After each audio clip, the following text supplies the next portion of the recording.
Hello,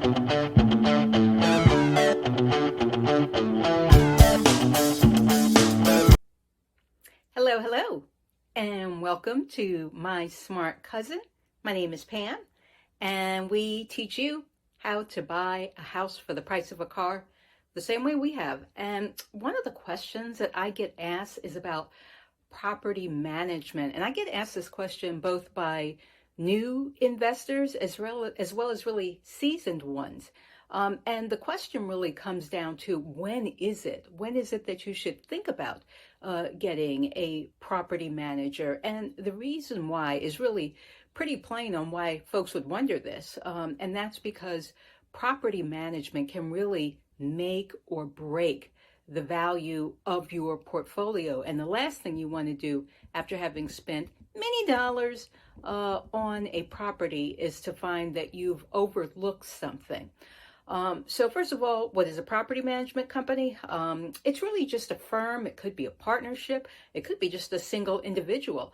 And what they do is they shoulder the hard work of essentially acting as you, in a sense, the landlord. They make certain that there is proper maintenance on the home that you've purchased, and they also will stand in between you and the tenant, so that when there is a question or an issue that the tenant has, that they call you. So normally when folks are looking at their first house for the price of a car, in that initial flush and rush of looking at the property, they'll just kind of minimize both the time that it's going to take them to respond to maintenance issues as well as the inconvenience of responding to those issues. So that tends to fall to the back of their head until they get that very first call in the middle of the night, or maybe they've got to drop everything that's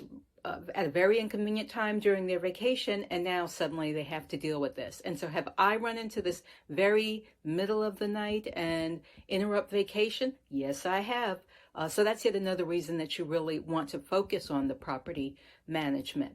And then I mentioned this idea of acting in between you and the tenant as another role that they play. So something that a seasoned property management company will do is they'll do all that work around screening and looking for tenants. They will collect the rent to make sure that that occurs, and they will do something that can be uncomfortable even for very seasoned landlords, which is taking a tenant to court if it really does come to that.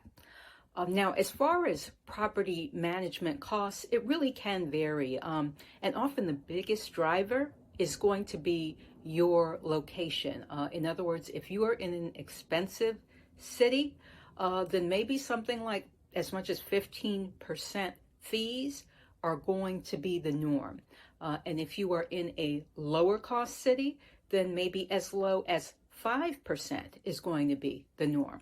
So I've given you these percentages, but now how do they really work? So most property management companies will charge two kinds of fees. So the first one is going to be a placement fee. So the placement fee is for them to take on that work of listing the property, advertising the property, scheduling to be there to show the property, and actually getting in that very first person, that first tenant, into a 12-month or longer lease. And so what they will charge, remember I just mentioned that 5% to 15%? Neither of those apply when we're talking about the one-time placement fee. Instead, what's going to apply is the first month's rent. So if they rent out your property for, let's say, $1,000 a month, then that month one of rent is not going to go into your pocket. Instead, that is going to go to the property manager. So now the second fee. So the second fee, that's more of the ongoing 5% to 15% fee.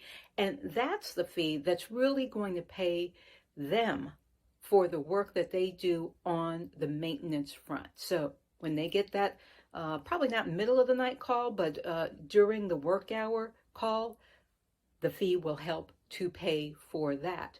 when they have to respond in a back and forth way with the tenant to really understand what the issue is. That 5% to 15%, again, our example was $1,000. So the 5% to 15% each month, each and every month of the $1,000, it's going to pay for that. And that fee is going to apply whether the property management company had one call or 100 calls from your tenant.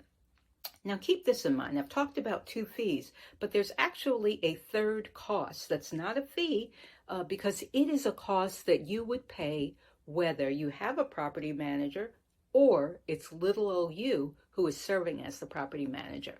And so that is the cost of the repairs themselves. So that's something that you'll pay whether you use a third party or you do it yourself.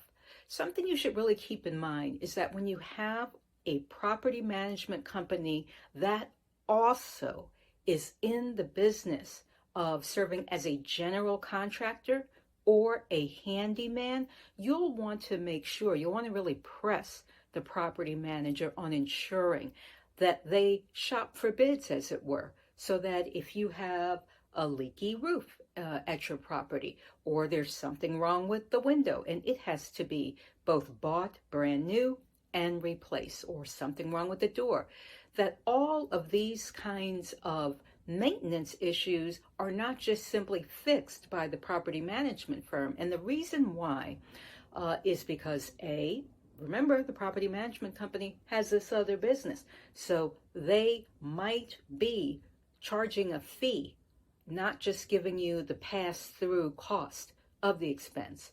And then B, a property management company is really able to trick-or-treat style have 3 or 4 vendors very cost effectively submit those different bids.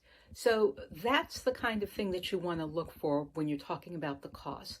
Now, as far as what it is that a property management company does, again, they're going to collect the rent. They're going to handle those maintenance issues. They're going to advertise and really market the property. They'll put the lease in place. If there are tenant concerns, and they're going to go ahead and respond to those tenant concerns, and they are going to file and really represent you as the landlord in court. So now back to this question of why do you hire a property manager? When do you hire a property manager? So I would say one is if you have a whole lot of properties.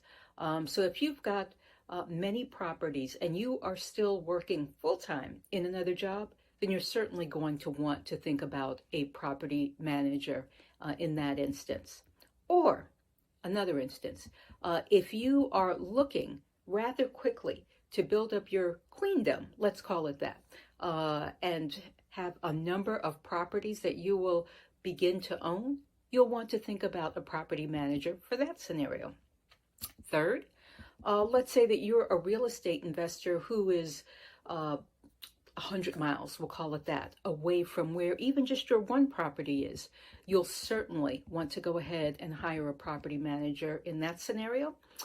A fourth one is if you have zero interest, really.